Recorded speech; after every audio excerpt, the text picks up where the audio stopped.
नमस्कार.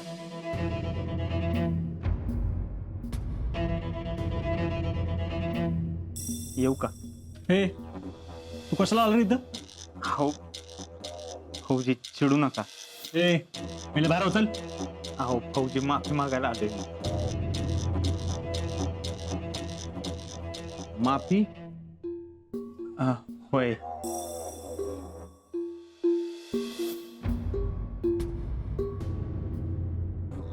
शीतल आम्हाला माफ करा.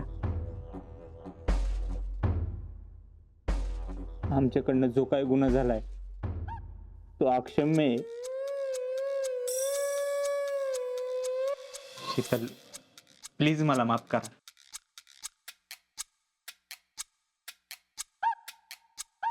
ए तुझी नाटकं बाहेर जाऊन करायची. चल बाजूला. फौजी अहो राग राग करू नका. मी काय म्हणतो ऐकून तर घ्या. ए तुझं काय ऐकायचं नाही सांगितलं ना. चल बाय. अहो त्यांना बोलू तर द्या की. अहो मग मी काय ऐकायचं याचं? तुला खरं बोलायला येत असेल तर ऐकावं ना.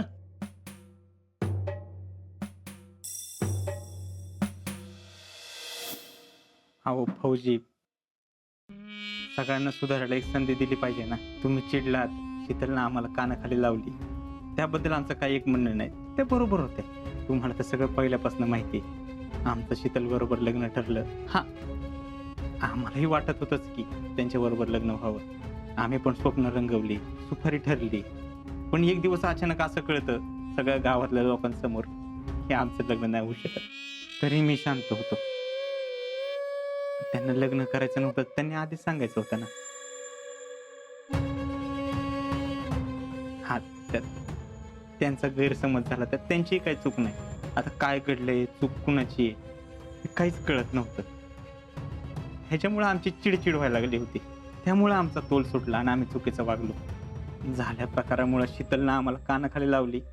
आमची गावात बदनामी झाली, मान खाली घालायला लागली. सगळं दुनियेसमोर आमची किंमत नाही राहिली. हा पण त्याची आम्हाला काही चिंता नाही. म्हणून काय शीतल तुम्ही आम्हाला माफ करणार नाही का? कराल ना? पुरी माफ कर त्याला. तो माफी मागतोय ना, माफ करून टाका.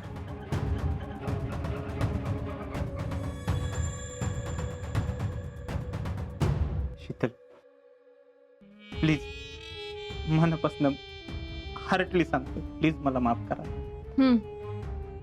तुम्ही मनापासून माफ केलेलं दिसत नाही. असो, आम्ही तुमच्या भावना समजू शकतो. येतो आम्ही. भैया आलाय तर प्रसाद घेऊन जावा. होय.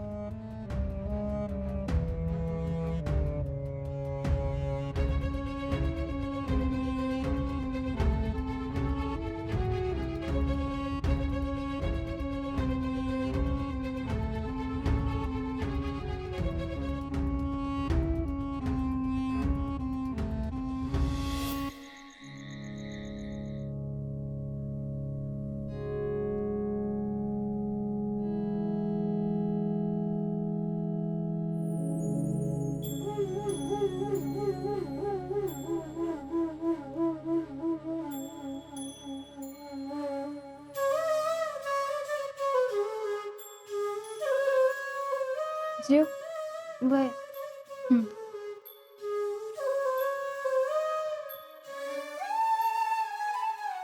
समाधान्या, हम्म. आता आज्याचं सगळं व्यवस्थित झालंय बघ. सगळं पार पडले. म्हणजे लग्न बी झालं, देवदेव पण झाला आणि पूजा बी झाली. आता मला आज्याची काय बी काळजी नाही बघ. आता जेडीच तेवढं काय करायचं ते एक ठरवूया आपण. आणि माझ्या पुरीचं जी काय करायचं ना ती मी ठरवते. आता तुम्ही नका लक्ष घालू त्याच्यात. तुमच्या नातूचं झालं ना समजा मनासारखं. आता पुढं काय करायचं मी बघते. आजवर केलं तेवढं भलं लई झालं.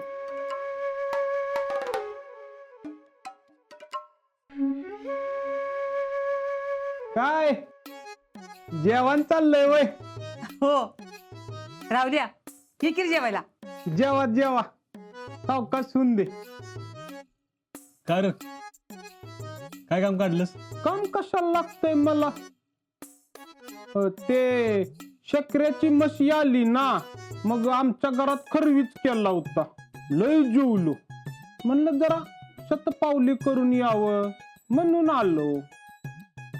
कर कर शतपावली कर, तुला गरज आहे त्याची. आजा तुझ्या बरोबर सकाळी याला पळायला नेत जा की रे, जरा वजन कमी होईल त्याचं. यो पळतोय व्हय? ए, तू मला चॅलेंज देऊ नको काय. मी एकदा बुंगा सुटलो की कुणाच्या बापाला पण मग गावत नसतो. काय बस लय शहाणा आहेस.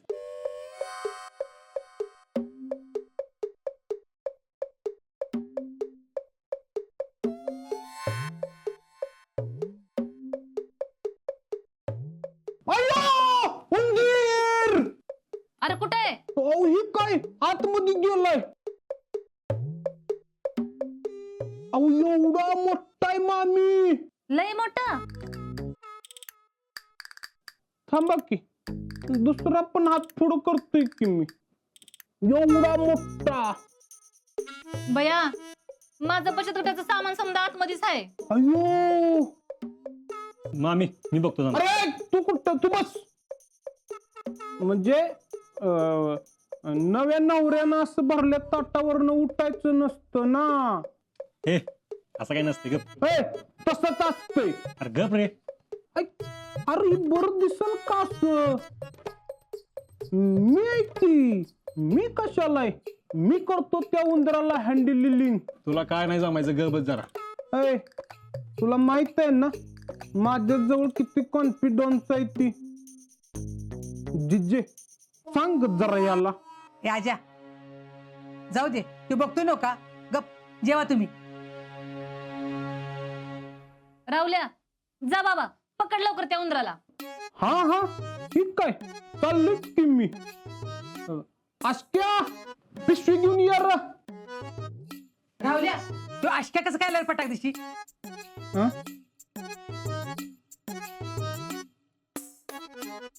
हा ह्यो फास्ट आहे ना उंदीर पकडण्यात म्हणून. आणि अशोक पिशवीत काय रे? ते ते काय हा उंदीर पकडण्याचं मशीन आहे, मशीन. ए बाबा, जा पकड लवकर ते उंदीर. ए धापण्या, चल आपण उंदीर पकडूया. उंदीर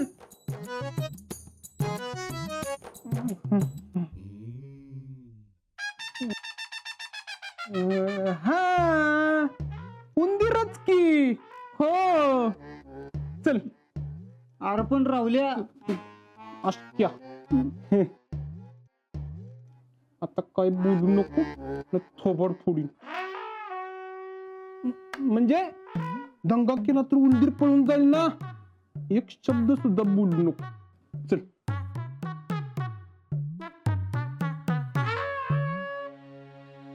काय चाललेलं असतंय राहुल्याचं त्याचं त्यालाच माहित. असू दे, काहीतरी करतो नका.